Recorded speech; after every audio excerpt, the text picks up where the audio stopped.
Hey,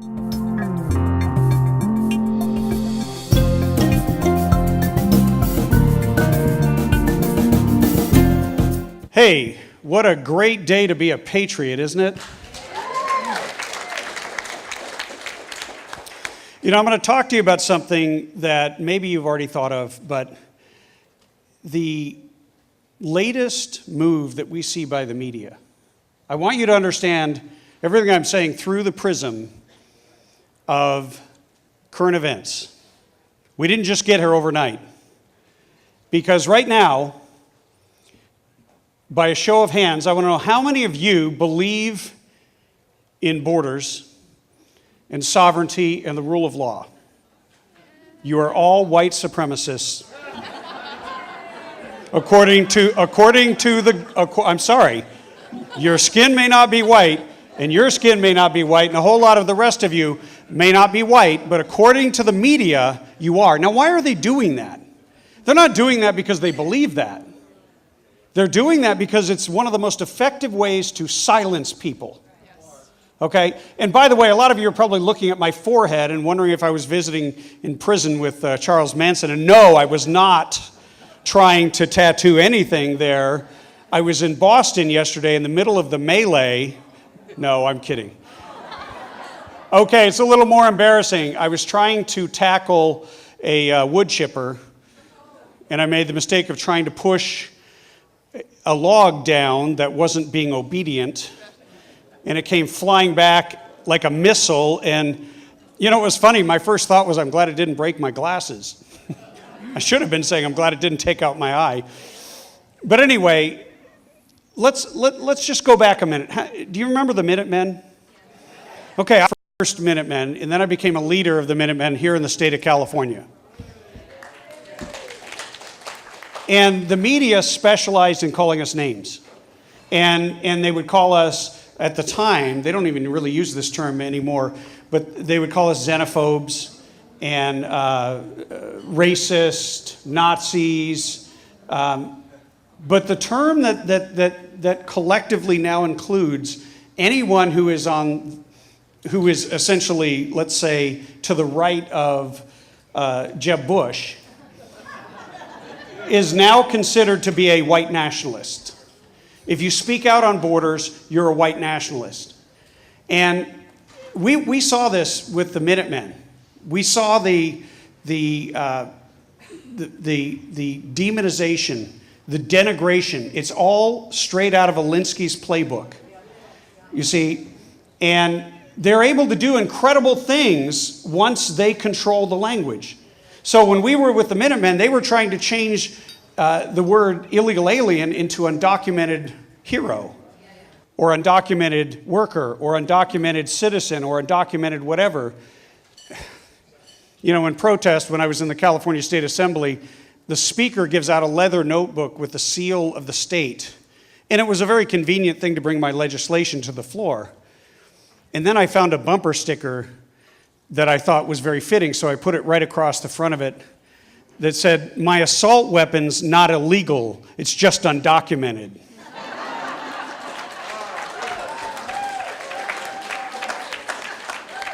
But you know, and I have that on the back of my pickup truck. And the point is, we have to deal with ridicule and Alinsky tactics using ridicule and Alinsky tactics for their stupidity. Do you remember the moment when then candidate Trump was asked a stupid question by the media? And you're probably thinking, yeah, he was asked hundreds of thousands of stupid questions. But do you remember that one moment where he said, "That's a stupid question. Ask me a better one, or I'm moving on to somebody else." And that's the way we have to treat the dialogue and the narrative that is illegal immigration. But because of what they have done by taking over the language, they now, as you know, control all the levers of power in our institutions.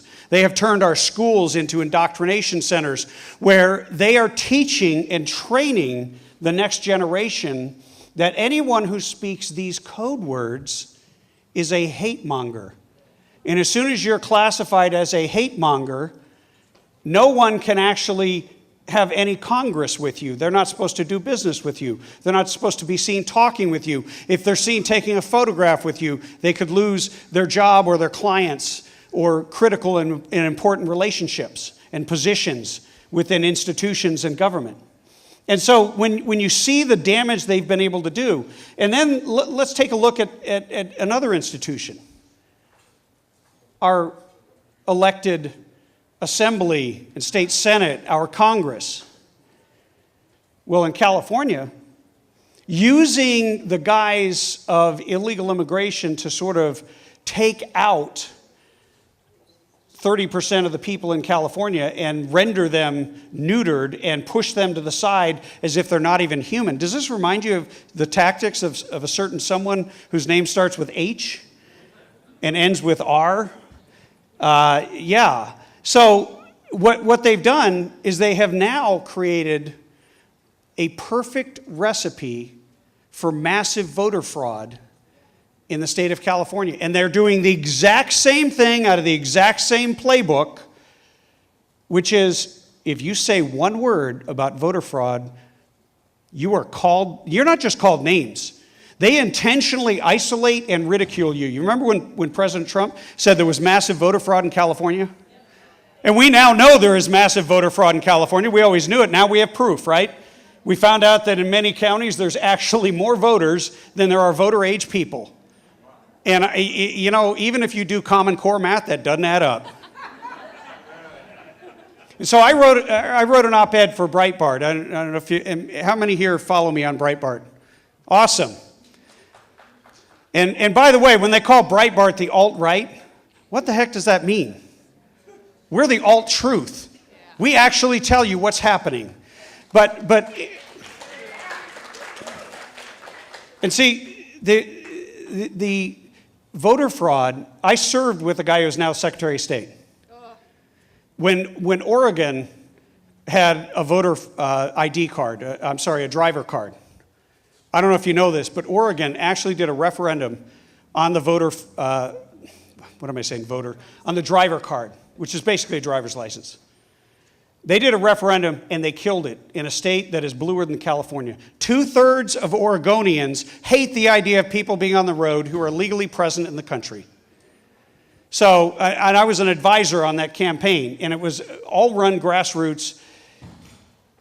And then they passed a law in Oregon to get more voter participation that everyone who has a driver's license automatically is registered to vote. Well, in Oregon, that's not a big deal because the illegal aliens do not have a driver's license. In California, they did the exact same thing a couple of months later, and now it's one more step and one more brick in the wall. And let me tell you something. On the Secretary of State's website, they tell you that if somebody, because when you're automatically registered to vote, you do have to sign a voter card and send it back. They want your signature. They also want you to affirm whether or not you are a U.S. citizen. If you fail to affirm whether or not you're a U.S. citizen, what do you think happens? It should be sent back and maybe confirmed, right? No, not nothing. Nothing would be great. They put you on the voter rolls, and they intentionally have put in quotes, treat as normal. It is not a mistake. This is their intent. They are using illegal immigration to populate the state with future voters to keep them in power. It isn't about immigration. It isn't about race. It's about power and control. That's the agenda. And look, you might ask, how can we combat that? Right? Well, it was funny. I was hanging out with a group outside, and they reminded me of a story. How many of you saw the Free Claudia campaign?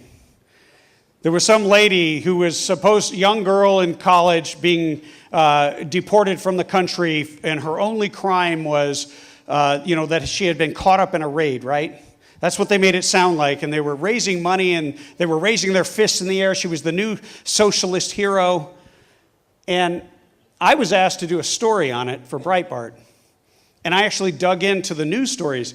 Los Angeles Times made it sound like she was peripherally related in some possible fashion to some kind of a drug raid at her apartment complex. What they didn't bother to tell you is her dad was the guy who was dealing drugs, and the authorities had found him out when he was getting ready to transfer the drugs and then distribute them on the streets. 700,000 street doses of cocaine. That's what he transferred from one car to another. And when they raided the apartment and found the mother, who was illegally present in the country, the daughter was off at school. She came into the picture later. And at the bottom of the LA Times story, it said, oh, and she never applied for DACA, right, for Obama's program, because she lacked the filing fee. So in calling up a Border Patrol agent who was very talkative and on our side, which was kind of awesome, she said, because I said, hey, do you know how much that DACA fee is? She said, I have the exact same question, and I looked it up, and it was $499. $499. They had $500,000 in a bag in the closet where she lived. Bottom line. So when I wrote the story, I put the facts in. And I put the links to the LA Times and all the other people who basically didn't just lie by omission. They lied intentionally, they misled, and they mischaracterized to push an agenda and a narrative that has stolen our rights and our power from the people and transferred it to a tiny elite and a cabal. And there is something we can do about that, and we're going to be talking about it here. I'm glad to be here. God bless you and Godspeed.